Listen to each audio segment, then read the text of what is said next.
Alright, so with any of these types of things, with any hot tub, you're going to have some pros and cons. And when it comes to comparing a portable vinyl hot tub like this one to a hard-shelled fiber hot tub like, the typical ones that you think of when you think of a hot tub, the pros, they're kind of really up to you. So pros for this type here is that they're very cheap. They're only about $700, which, doesn't sound expensive, but considering you don't need to do any electrical work, you don't need to do any transportation, any install, any plumbing, it's pretty good. It's not a bad deal.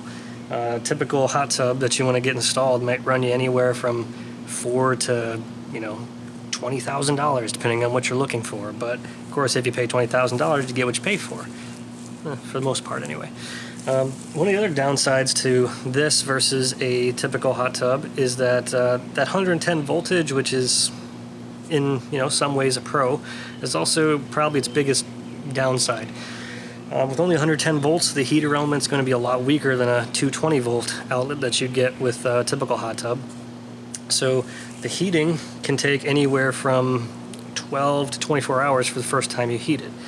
But that's the first time you use it. After you've heated it up fully, it will maintain its temperature pretty well.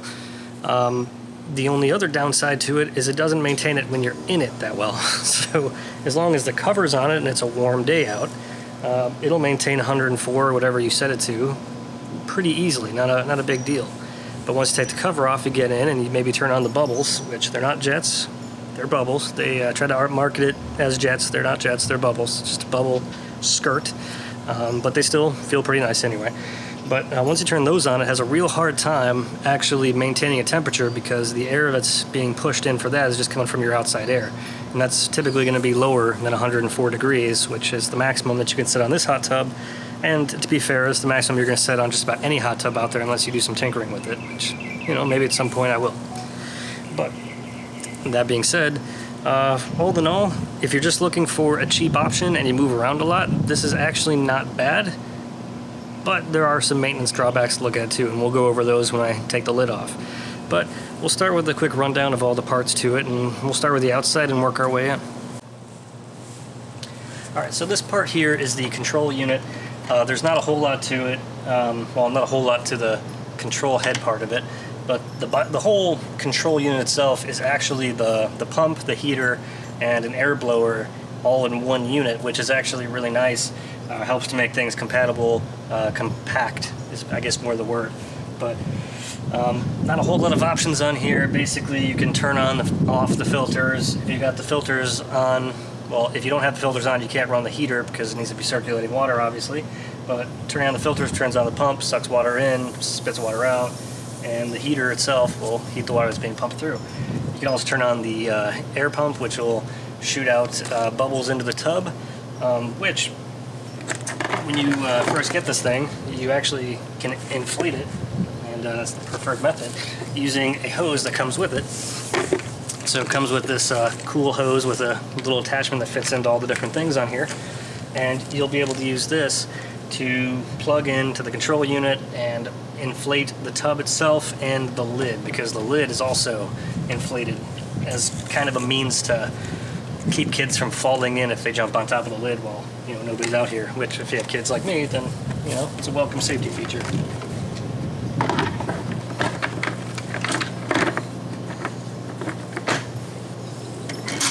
So the tub itself is made out of a couple different layers of vinyl, I suppose is what they say. It feels like vinyl, so I tend to believe them. It does a fairly good job. It's not completely rigid. You can actually sit down on it, which is nice because when you sit down, it kind of molds to your bottom or whatever piece you put on here and takes the shape of it, sort of like an amorphous blob of jello. Anyway, there's also buckles around this thing. So there's about 8 buckles or so, and each one actually has a child safety lock on it so that it comes with a special key. You just put it in there, turn to the side, and then you can't actually open it. So again, if you have kids like me, it's great because you can make sure they stay out when you don't want them in, because, although it's very unlikely a child is going to be able to lift this lid off and get inside by themselves and close themselves inside, It's also quite shallow, so it's not like you're gonna drown in it. It's kind of, it would be hard to do, I think, unless you knock yourself out. Which, hey, things have happened. All right, lifting the lid here reveals a nightmare of dead bugs. No, under the lid here we've got the obvious water, as well as you can see one of the bench seats down there.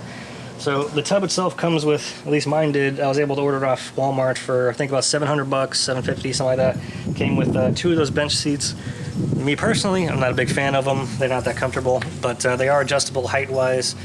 Some people like them. I actually, the only time I like them is if I'm sitting on the edge. It gives me a place to put my feet, which is nice. But other than that, I'm not a big fan of them. It also comes with a chlorine bobber.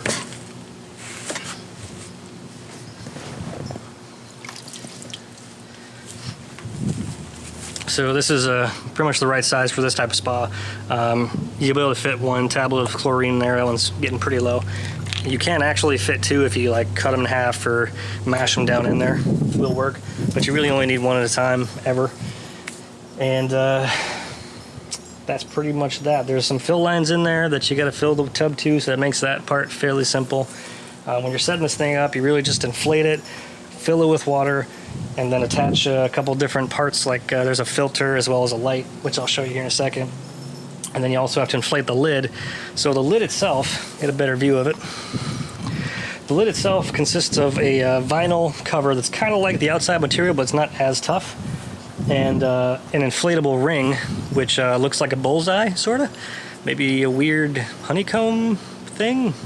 I don't know. The point is, during the day, it gets really hot here. So that thing expands, and I think it's going to freaking explode, but you know, for now it's fine. It seems to be doing its job. At night it gets a little bit cooler, and then the air contracts, and then it gets, it seems like it's low. So don't ever fill this thing at night, because you'll end up exploding the damn thing. I mean, I think. Who knows? I haven't done it. We'll find out someday. Anyway, let's look a little bit more at the inside of the tub at the filters here. So the tub has 2 filters inside of it. They advertise it as having 2 filters. This is actually where the hot water comes out. There's a, it's got a light on it, which changes colors. It can be set to do like a cycle thing, where the colors cycle, which is kind of nice at nighttime. During the daytime, you obviously can't see jack. And then it's got a second filter over here, which let me tell you, this filter over here does absolutely nothing. So I had to, you know, verify this, double check. There is no piping that goes from over here to way over here. And that makes sense, because if there was, it would probably break when you folded this thing up. So I haven't checked with the manufacturer on this, but my guess is that this filter is supposed to be just like a ready spare for if you notice it's getting clogged up, you can just swap these 2, or you put it onto the main filter here, the actual filter, and then you can clean the other one out while that one's being, you know, an actual filter. So kind of some false advertising there, and it might be something that I'm going to put in my review on the site about how it's not actually 2 filters, it's just 1 with a spare. Unless mine is just completely broken, which, hey, it's possible. And then if you want to drain the thing, which I'm sure some people are curious about, there's a drain plug right down there at the bottom. That's that black thing. You pull the stopper out, and then directly behind that on the bottom of the tub, kind of hard to see, but right down there, there's a little spigot. And you can use that to kind of direct the flow to wherever you want, which, you know, could be helpful. When I have drains, I've just basically flooded my yard, which is it's fine. It dries out. It's Florida, whatever. Or it never really dries, one of the 2. Of course, another nice thing about the tub is comes with some really useful warnings that are written along the side here on the wall. First and foremost, obviously, no fat chicks. Definitely keep your distance, at least you know, 6 feet when you're watching people swim. Very important for the Joes out there. Also, no breakdancing. Breakdancing is strictly forbidden. You might break your neck. You know, knock a vertebrae out of alignment. Flying, you know, above the water, not good. If you're in the water, it might be okay. I think you're okay if you fly in the water, but not above it. Can't do that. This one, you can read. You can definitely read inside the tub. Just don't get your pages wet, because there'll be a bad time. You might get them stuck in a filter, so be careful. This one, no log fluming, so definitely don't want to ride a log in here. You'll break it. Just, you know, flat out, don't do it. Don't rock the tub. If you rock the tub, you might have a bad time. On top of that, to go along with it, no hair metal. So no hair metal, and probably won't rock the tub then either. So there you go. Warnings. Of course, I'm sure a lot of people are also curious about how effective the bubbles are.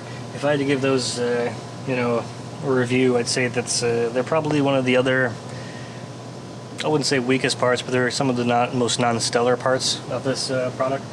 They're not jets, like I said, they're bubbles. But if you line yourself upright with the wall, they will feel really nice, actually, and they help your lower back out a bit. So it's good stuff. Plus, it's warm water, so I mean, that's really, it's like a hot bath. So I'll turn the bubbles on so you can get a view of how those look.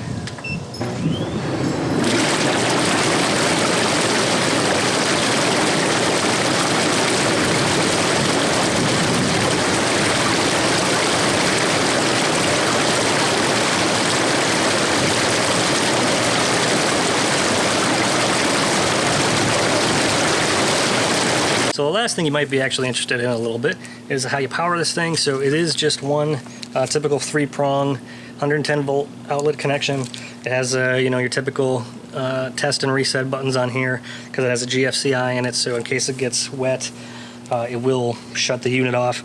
I kind of want to throw it in there to find out if it works or if it even would do anything. I don't know, but nah, not yet, not right now. Anyway, so that's pretty much it.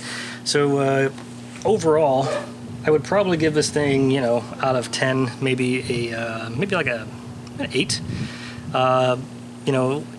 It's well worth the money, I think. I haven't had it break yet, but there are plenty of people that say it breaks after several months of use. I've had it for about 2.5, almost 3 months now, and it's actually been pretty nice. Come out here, use it whenever I want. The only thing that would be nice if they included was maybe some kind of a skimmer to help you keep the bugs out, or get the bugs out once they're in. I will tell you that if you get a net and you keep it next to your fence, eventually all the little lizards will come out and eat the bugs out of it, so it's a nice little bug buffet. Just a side note there. But it's worth it in my opinion. Works fairly well. The only downsides, like I said before, it takes